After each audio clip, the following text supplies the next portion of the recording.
So I'll start first by going through a typical task that a technical working group might do, and that's probably, the manager will probably want to invite some contributors to come and participate in the toolkit application.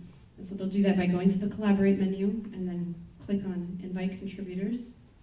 They're presented with a simple form where you can enter an email address here.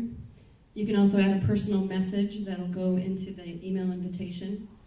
And then you would click on the Send Invitation button, and that email invitation is sent to the invitees. And once they've accepted the invitation, they can then come into the toolkit application and have access to it through their user ID and login and password.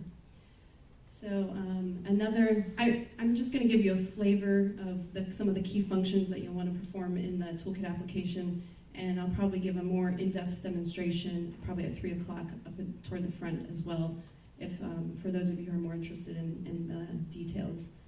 Another key function is to add a new tab. So you do that by going to the Build Toolkit menu, click on Add New Tab.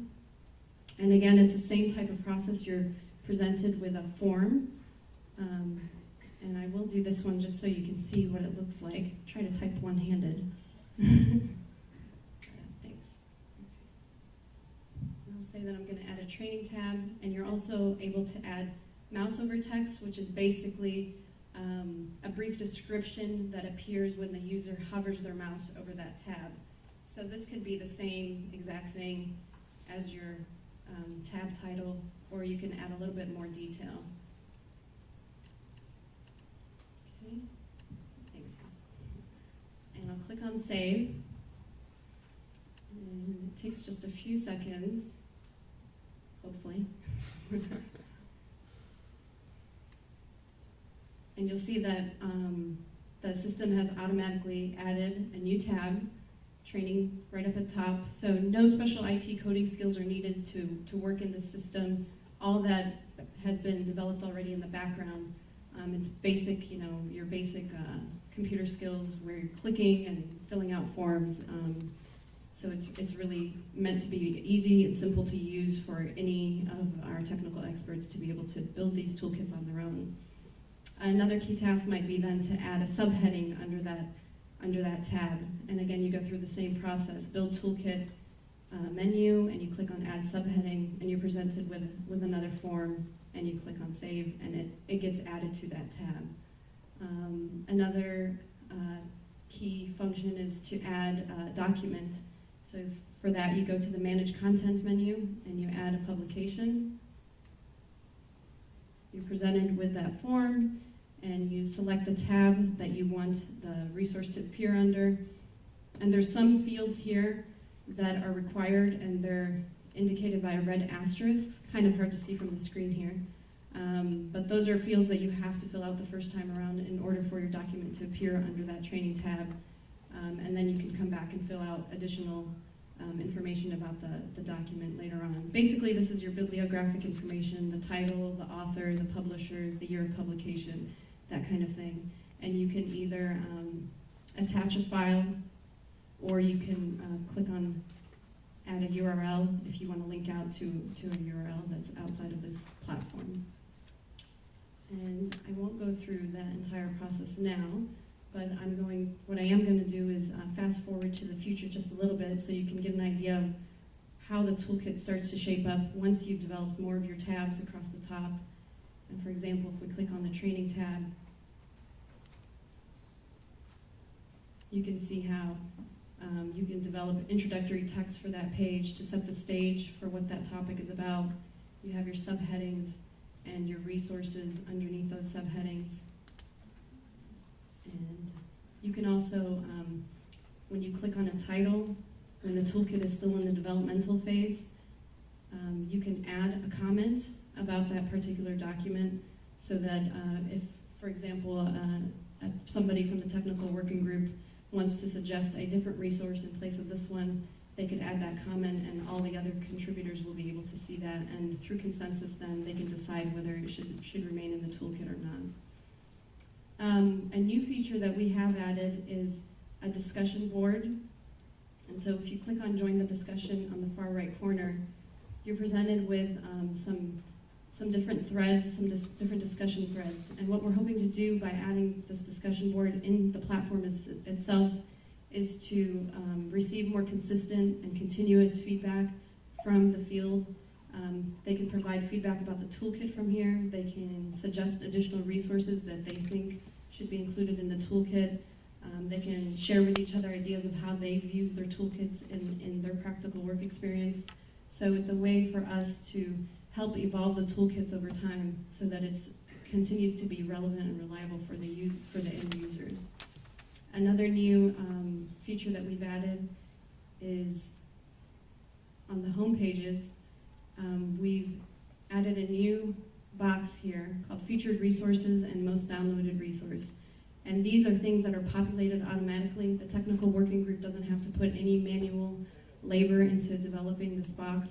But every day, the system goes through all the documents that are included in the toolkit and picks one to feature on the homepage. So it provides a more dynamic interface for users who are coming back to the homepage over and over again.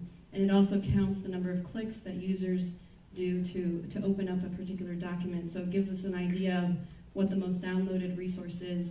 So it gives users an idea of what's the most popular among the toolkit users. So now I'm going to switch over to the IUD toolkit and give you a brief presentation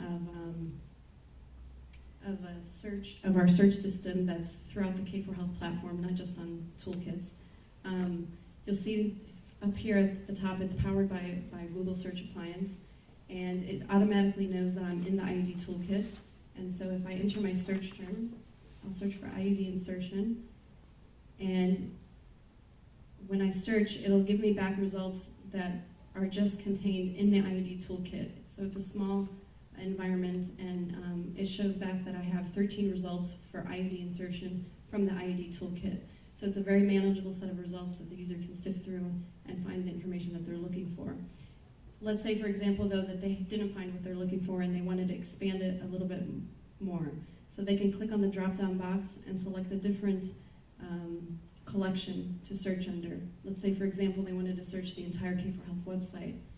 And you don't have to enter the search terms again. It remembers what you've searched for already. And so I'll just click on search. And it shows that it's showing 4,170 results for IUD insertion from the K4Health website. So many more than you would receive from the IUD toolkit, but it's still pretty much of a manageable set. And again, if you wanted to expand even broader, just as an example to show you what you would get from the World Wide Web. And so instead of going out of the platform and going to Google in a different window, you could do it directly from here. And you see 275,000 results.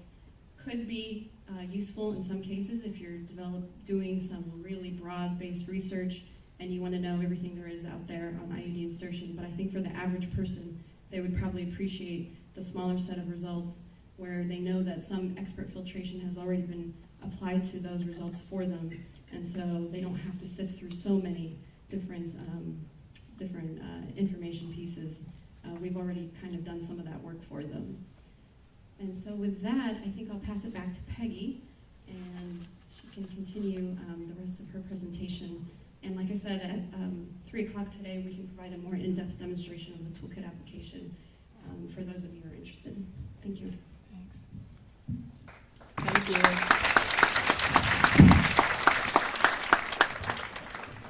Thanks, Rowena. I could not have done that. To go back to my presentation, what you're looking at now are a list of some of the toolkits that are actually under development right now. And some of them are even live on the website. So when you check it out at the back of the room, you can look at those later. And these are based on some of the information that was gained from the needs assessment. And as Stacy mentioned, K4Health is also exploring developing a toolkit or a toolkit application where volunteers, especially those who work in health, Peace Corps volunteers, could share internally their own key resources, their lessons learned, their experiences. And people in one country could definitely benefit from experiences in other countries. If you have ideas for toolkits, please stop and talk to someone from K4Health or talk to me or Marissa, and we'd love to hear your ideas.